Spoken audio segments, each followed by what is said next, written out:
What's up everybody, welcome back to another video. Today I'm going to give you my thoughts on the best basketball shoes for wide feet. What I want you to keep in mind is that while I myself might have very wide feet in the midfoot area, your feet may be wide in the toe area. So some shoes that may be very comfortable for me might not be for you. So I'm going to try to specifically narrow it down for each of these shoes where they actually are wide, because some of them are actually kind of wide in the midfoot but narrow in the toe box. And without further ado, just a little apology for the weird plaster I have here on my head. I got a cut in yesterday's game. I had to go to the hospital, to the emergency room. It had to get stitched up or actually glued back together. And I'm going to have that on there for the next couple of days. But now for these shoes, the first pair I have here is the Nike KD18. And the KD line has been an awesome option for wide feet ever since the KD16, 16s, 17s, and now the 18s. They're essentially the same as the 17. Have a very nice fitting midfoot area, and the toe box is also relatively wide. For on-court performance, they're also very good. I like them a lot. They're extremely comfortable, so if you need a lot of cushion, these are a great option. The traction performance and pattern is exactly the same as on last year's model and has a very good and solid bite indoors, and there might even be durable enough for outdoors. It's not the best option, but you'll be able to cope with it if you don't play every day. The cushioning setup is actually perfect for outdoors because it's, as I said, very comfortable. We've got a front-loaded air zoom unit in the forefoot and air strobe in the back. We've got a top-loaded shank plate here. It's only plastic, unfortunately not carbon fiber, over the zoom unit in the forefoot, so it takes some time to break them in fully. That was a little bit nicer on the 16s. They didn't have that top-loaded shank plate. And the biggest change up towards the 17 is the upper and the caging we have here, this synthetic leather caging on the outside.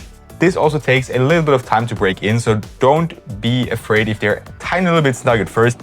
They break in very, very nicely. The next pair on the list is from Under Armour and Curry brand, as it's the Curry Series 7.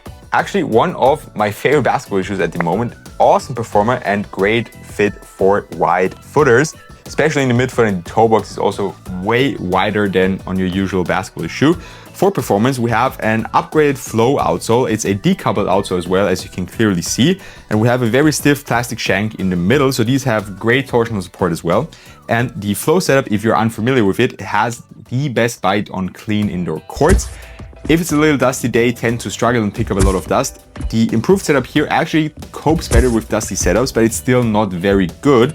So I would only recommend these for rather clean indoor courts, and definitely don't take them outdoors because the durability still is not very good. The cushioning setup is way improved. Usually flow setups had a very low to the ground setup, and you're still low to the ground, but you got way more impact protection and stepping comfort than on past models. The upper is extremely thin, breathable, soft, also great for wide feet because it takes almost no time to break them in, and they will fit your feet perfectly or almost perfectly out of the box. They're very low cut, so also if you haven't hooped in Curry shoes, that can be a little bit weird at first. But if you use it and you like the performance of the shoes, these are also a great option if you have wide feet in the midfoot or, as I said, in the toe box.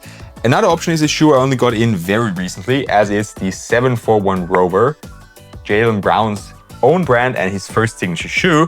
I was a little concerned because when I slipped in, they were kind of short in my usual size 14.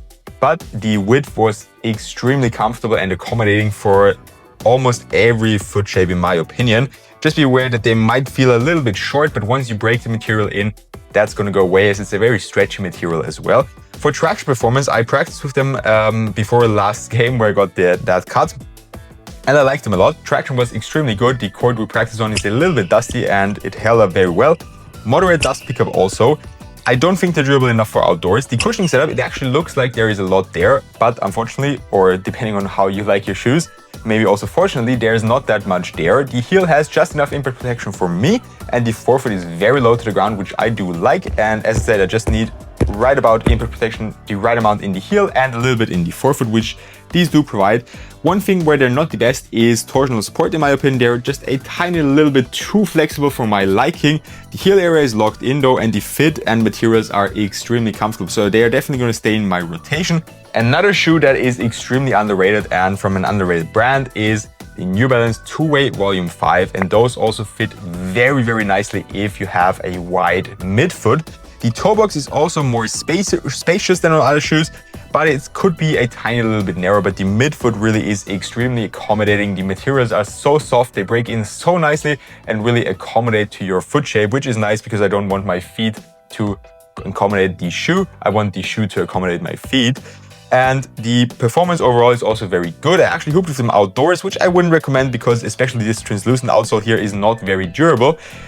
Great bite, however, on indoor courts. The cushioning setup is extremely comfortable. These are also like just how I want my basketball shoes to be.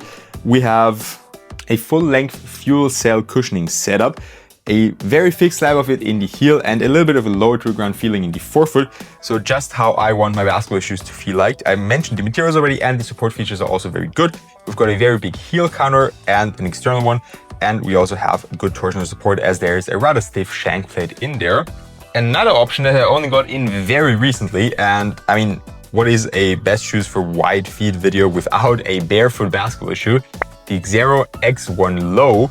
These have the best fit for wide footers all around. I mean, that is kind of to be expected. The toe box is extremely wide, the midfoot is very wide, and the materials are also very soft and accommodating for your feet. The one thing with these is that they have almost zero cushioning. So if you do want a nice and cushioned setup, or if you need a lot of impact protection, these are probably not for you. And if you've never worn barefoot shoes off court, I would also probably not take them to the court right away. I would maybe try to get a barefoot shoe for off-court use, see if you like it, and then transition to on-court use. Another shoe that is a overall surprisingly good performer and also a nice option for wide feet is the MB5 from Puma. The Heli one is actually also solid, but I got them a size too big because they were sold out in my size. So I can't really say if they're also accommodating for wide feet in my true size. So I went with the MB5 instead. Definitely don't get the All Pro Nitro 2. Those are damn narrow, one of the narrowest shoes on the market. But for the MB5, they're actually pretty solid performance, way better than the 3 and the 4. I like them more. The design is a little bit too much even for me, and I'm usually all for pink and flashy shoes, especially on this World Tour colorway. By the way, excuse the lighting, it's kind of weird. My camera is not focusing as I wanted to, so I might have to edit it out. I don't know if you're actually going to see it in the final video, but if you do, my apologies for that. The traction performance is way better than on past models. It doesn't pick up as much dust, and it actually grips the floor better than the 3 and the 4 did. The cushioning setup is pretty much the same, or it feels exactly the same. You've got a good amount of impact protection in the heel and in the forefoot. One thing I just don't like about Puma shoes is that the insole, while it does add a lot of stepping comfort, it's just kind of very thick, and it always feels like my feet heat up from the bottom simply because there's, I don't know, probably the density of the foam in there. So that's one thing that I noticed here as well. The fit, as I said, very nice in the midfoot. Toe box is kind of a little bit narrow. Maybe also because the materials are a little bit plasticky and it might have taken some more time to break them in properly in the toe box, but in the midfoot it actually worked quite well. And last but not least, the support features are actually pretty good, like on most LaMelo Ball shoes. There's a common misconception that he actually hurts his ankles because of his shoes. It usually is not the shoes unless you're playing on, I don't know, with high heels or something like that. They have a wide base, they have a good lacing system, they have a heel counter, they have a shank plate. So that's pretty much everything you can ask for. And sometimes it's just bad luck if you land on someone's foot or somebody steps on your foot or something like that. For another shoe, I said we'll talk about them, the Nike Book 1. These are a little bit tricky for the fit because you have to go up at least half a size. As you can see, these are brand new. I won a championship in this colorway last year. They're up there on my sneaker shelf Hall of Fame, and I don't play in them anymore because they're absolutely dead.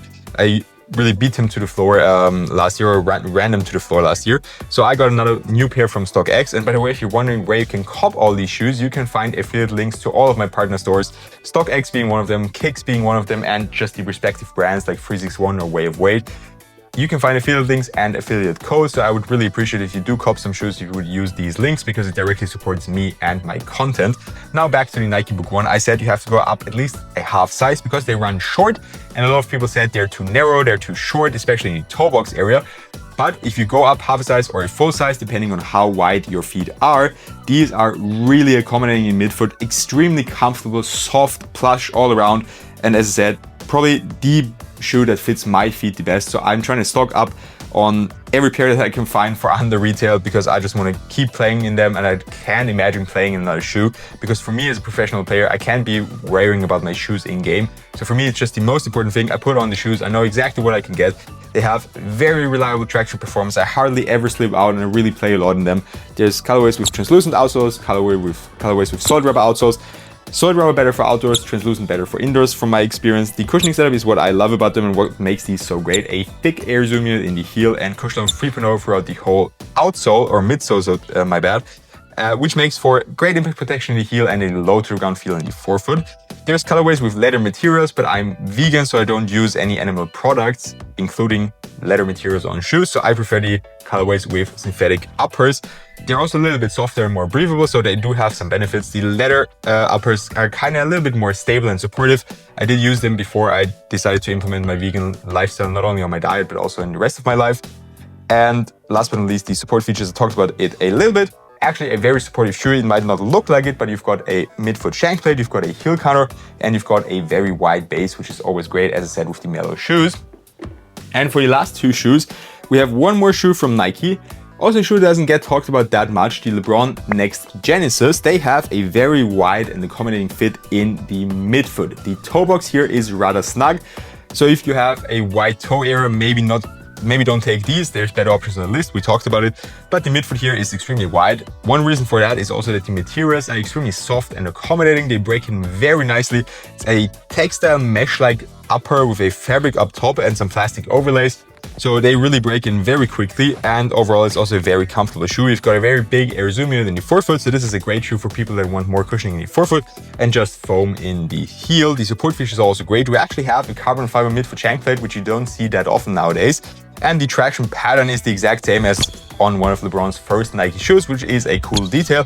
And these are also an amazing option for outdoors. The one downside being that this textile mesh-like upper is kinda not the most durable, which is a shame because the cushioning setup is actually nice for outdoors. The outsole is perfect for outdoors, and then the upper is just not the most durable.